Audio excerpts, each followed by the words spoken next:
Hello there, friends. It's Jimmy Maverick. Welcome to another edition of the Fantasy Maverick Podcast. And today we're going to talk about the Week 10 waiver wire and who you need to pick up this week. I'm calling it the Nostalgia Edition because the names on this list are a blast from the past. So we're going to get to it right now. Here we go. Listen up. It's time for the Fantasy Maverick Podcast, starring the guy who's going to help you win that fantasy championship, Jimmy Maverick.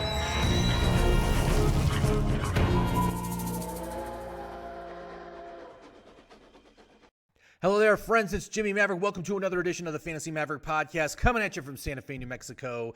And today we are spinning the oldies because we are going to talk about waiver wire pickups for Week 10. And you are not going to believe the names I'm going to be talking about. It's crazy. It's going to fill your heart with nostalgia and good times from fantasy seasons past. But before we do that, hey, if you could please give me a thumbs up, leave a comment, share this with your friends, and of course, subscribe. All those things help me with that YouTube algorithm. I do very much appreciate it, and let's just get right to it. So Week 9, a little bit of a topsy-turvy week, a little bit unusual. In my one league where I'm undefeated, I'm 8-0. Last week, Week 8, scored more points than any other team in the league that week. So we have a little weekly bonus. So I won the weekly bonus on that. Week 9 comes around. What happens? This team right now, the lowest scoring team of Week 9.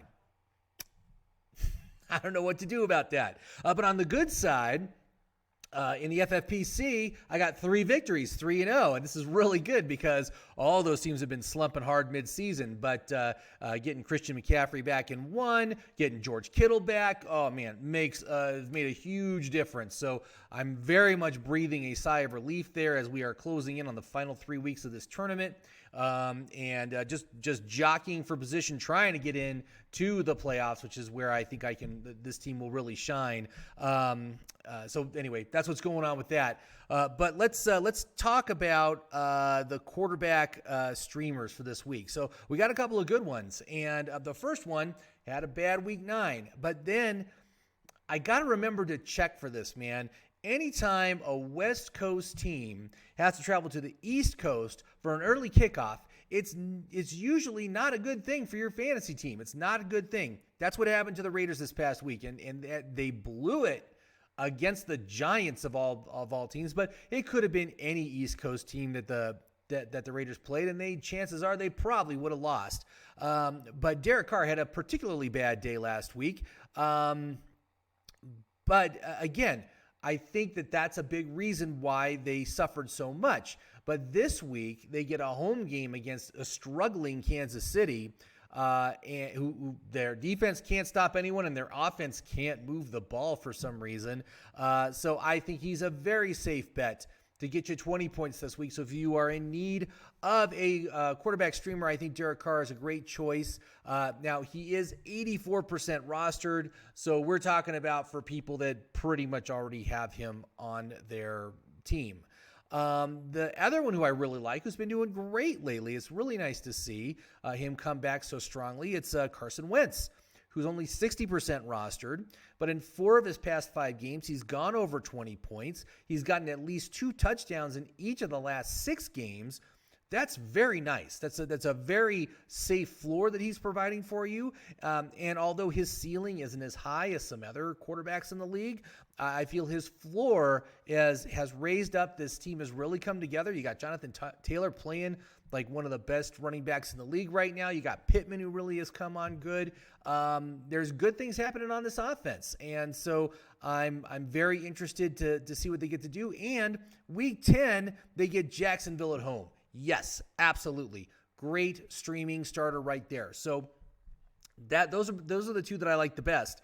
And there wasn't a lot of options outside those guys. So I'd love to give you a third here, but right now those are the 2 I'm most interested in. But if you're in a situation, let me know who's available, and maybe we can see, maybe Tua will be back. He was a last-minute inactive last week, right before the game. So who knows what happened there, but hopefully he would be back next week as well. But we'll have to see what happens. Now the running backs. Okay, so the running backs again. Gotta say, man, we're playing the oldies. It's like it's 2016 all over again with these names I'm going to give you right now. This is crazy. But let's talk about who you should target on the waiver wire. The first guy I want to talk to you about, is the guy who replaced James Robinson on Jacksonville's game last week. Played the toughest run defense in the NFL. Still managed to get 21 touches and 2 targets this week. Now, it was a Frank Gore level of production that we got out of him. Let's see here, 67 rushing yards and 1 catch for 6 yards. Obviously, that's not good for fantasy, but that volume, you cannot deny that volume. And that was in an extremely tough run defense. Now, unfortunately, it doesn't really get any better for this week, because as I just mentioned, who is playing the Jags right now? Well, it's going to be Indianapolis, who has the 3rd best run defense for against opposing running backs. So it's going to be another tough slog for him. Of course, you would only play him if James Robinson is out. But he is a guy that I think you need to put onto your roster because, again, at this point of the season, I cannot believe the level of running backs that I'm recommending that you pick up and potentially play. It's just, it's been a rough year for running backs, man. Really, really rough.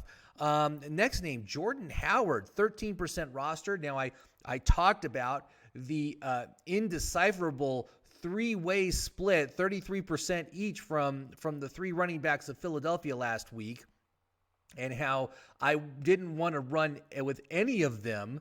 But we actually got some more clarity this week as Jordan Howard took the clear lead back duties in this backfield. He had 17 touches, and that compares to 10 for Boston Scott and only 2 for Kenneth Gainwell. Of course, Gainwell got the touchdown, which is improbable, but okay, so that's what happened.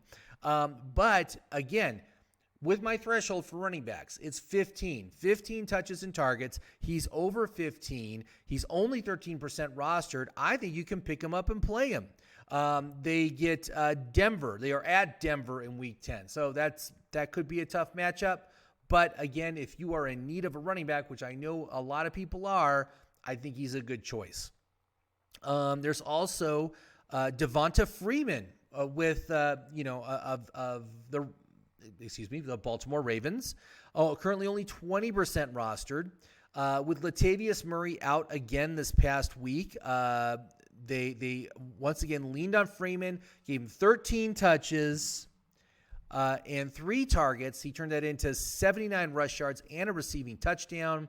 As long as Murray is out, Freeman is an absolute starter over the 15 touches and targets threshold. Perfect. He gets an easy Week 10 matchup at Miami. So absolutely another guy you should pick up, and you can start him next week. He's probably, of all these guys, probably the best. I would say he would be my number 1 running back pickup would be Devonta Freeman. And as far as the other running back in that backfield, Le'Veon Bell, do not bother with him. I know he got a touchdown, but he only had 11 touches, no targets, just not enough. Not enough for me to want to start him. Next up, Mark Ingram, who is 38% rostered right now, 9 touches, 5 targets in the Week 9 loss to Atlanta, but that's very close to that 15. And the 5 targets is very nice. So anyway, definitely worth the pickup, and he would probably be my second choice to start, although they do have to face Tennessee, and man, that Tennessee defense has really come on the past few weeks. They have been outstanding, beating basically the best teams in the NFL over the past 3 weeks, where they took out Kansas City, they took out Buffalo, they took out the Rams. I mean, just unbelievable how dominant they've been. So that's obviously a risk associated with Mark Ingram, but I think they are going to continue to utilize him because they have such limited offensive weapons, and they got to give Kamara some kind of a break back there to split the load. So anyway, Ingram is also good. And then finally, we got a guy, he's rostered in 63% of leagues, but again, that means there's a 1 in 3 chance he might be available in yours. Kenyon Drake, who continues to be utilized very heavily in the passing game since John Gruden was fired. He got 8 targets in Week 9 along with 4 touches. So he doesn't meet the threshold, but 8 targets is an outstanding amount.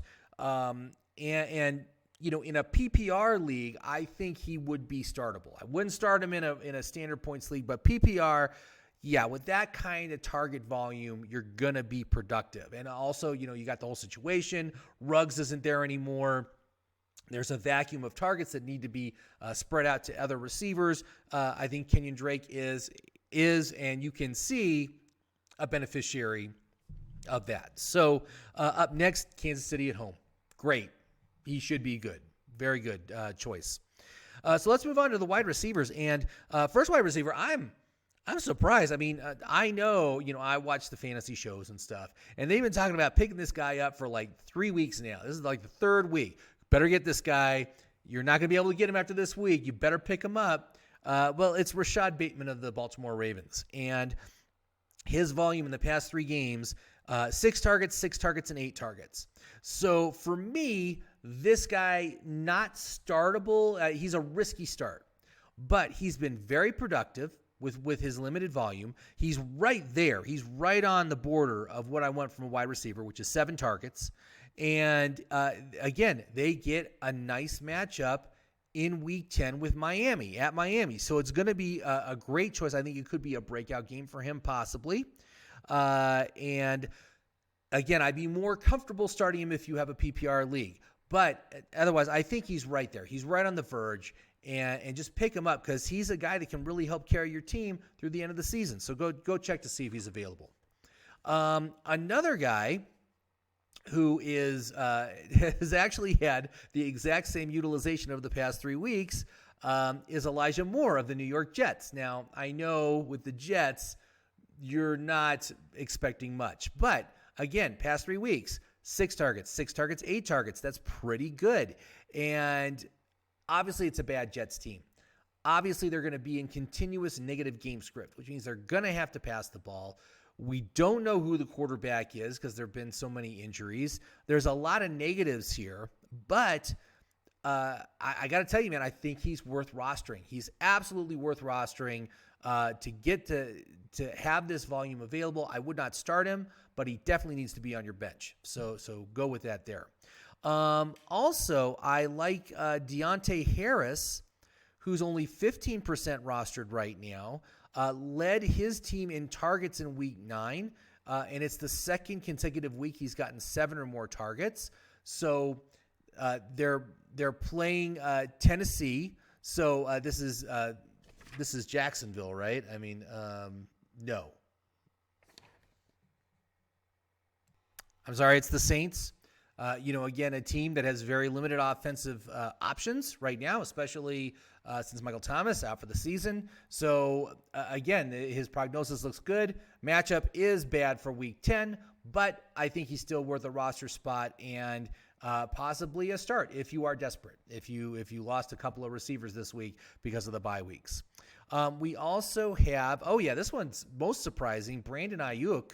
I mean, I can totally understand why Brandon Ayuk is only 60% rostered right now. So you've got a 4 in 10 chance of him being available. And if he is, pick him up. It appears that some switch has finally flipped on for him. He's earned the trust of the coaches. He's being involved in the game plan very heavily over the past 2 weeks, 15 targets, and he also got a touchdown last week. Next up, they're at home versus the Rams. So, and that's not a bad matchup. It's not a terrible matchup. So he can continue to be productive. And it's also interesting to see that, it's good that he got this kind of volume with George Kittle being back. So, George Kittle got like 7 targets also. So anyway, seems to be a good situation for Brandon Ayuk. Definitely check to see if he's available because I think he would be immediately startable if you got him. Let's move on to tight ends. I got a couple of tight ends this week. I've got Dan Arnold of the Jacksonville Jaguars, currently 27% rostered. Past 4 games, his volume has been 8 targets, 5 targets, 10 targets, 7 targets. That's pretty good for me, man. He's a low-end tight end 1 going forward. They do get Indianapolis in Week 10. But again, tight end is such a thin position that he is absolutely worth a pickup, and you can start him if you are somehow out one of your tight ends for this week. You also have Tyler Conklin, who has been much better as of late. He's getting more volume. He's currently 38% rostered. He's gotten 7 targets in each of the past 2 weeks, and he's only gotten 1 touchdown so far this season. So I think that means, with these kind of guys, I always say they're like 50, 505 guys, 50 catches, 500 yards, 5 touchdowns. He's only gotten 1 through 9 weeks, so more are coming. He should be getting more. They get the LA Chargers in week 10. Not a bad matchup. He should be good to go. Finally, defensive streamers. I gotta say, man, there's usually a couple of options on the streamers, but I don't know what's going on. I think people are hoarding defenses a little bit more than they used to, but there's not a lot of great choices.